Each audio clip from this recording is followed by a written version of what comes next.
കാതടപ്പിക്കുന്ന ശബ്ദത്തിൽ ഹോൺ മുഴക്കി വാഹനങ്ങൾ. ദുരിതമനുഭവിച്ച് കൊടുങ്ങല്ലൂർ താലൂക്ക് ഗവൺമെന്റ് ആശുപത്രിയിലെ കിടപ്പ് രോഗികൾ. കൊടുങ്ങല്ലൂർ നഗരമധ്യത്തിൽ സ്ഥിതി ചെയ്യുന്ന താലൂക്ക് ഗവൺമെന്റ് ആശുപത്രിയിൽ ചികിത്സ തേടുന്ന രോഗികൾക്ക് ഹോൺ മുഴക്കം ശല്യമായി തുടരുകയാണ്. നവജാത ശിശുക്കൾ മുതൽ വയോധികർ വരെ ചികിത്സ തേടുന്ന ആശുപത്രിയിലെ പ്രധാന വാർഡുകളെല്ലാം വൺ വേ റോഡിനോട് ചേർന്നാണുള്ളത്.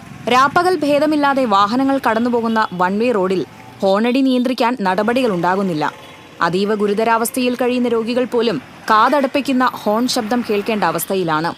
നഗരത്തിലൂടെ സർവീസ് നടത്തുന്ന ബസ്സുകളെല്ലാം കടന്നുപോകുന്ന വൺ വേ റോഡിൽ ഹോൺ മുഴക്കൽ പതിവാണ്. ആശുപത്രി പരിസരങ്ങളിൽ ഹോൺ ഉപയോഗിക്കരുതെന്ന ചട്ടമുണ്ടെങ്കിലും ഇവിടെ അത് പാലിക്കപ്പെടുന്നില്ല.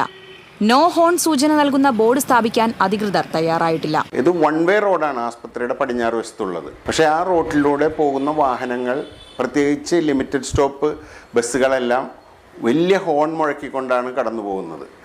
സത്യത്തിൽ അതിലേ പോകുമ്പോൾ ഹോൺ അടിക്കേണ്ട യാതൊരു ആവശ്യവുമില്ല. കാരണം ഈ റോഡ് വൺ വേ ആണ്, ഓപ്പോസിറ്റ് ട്രാഫിക് ഇല്ലാതെ സ്മൂത്തായി പോകാവുന്ന റോഡാണ്. പക്ഷെ അവർ ജീവൻ മരണ പോരാട്ടം പോലെ ഓടി വന്ന് വലിയ ഹോൺ അടിച്ച് ആസ്പത്രിയിൽ കിടക്കുന്ന രോഗികളെ ശല്യപ്പെടുത്തുന്ന രീതിയിൽ ബസ്സുകൾ അതുപോലെ തന്നെ മറ്റു വാഹനങ്ങളൊക്കെ പോയിക്കൊണ്ടിരിക്കുന്ന ഒരു സാഹചര്യമുണ്ട്.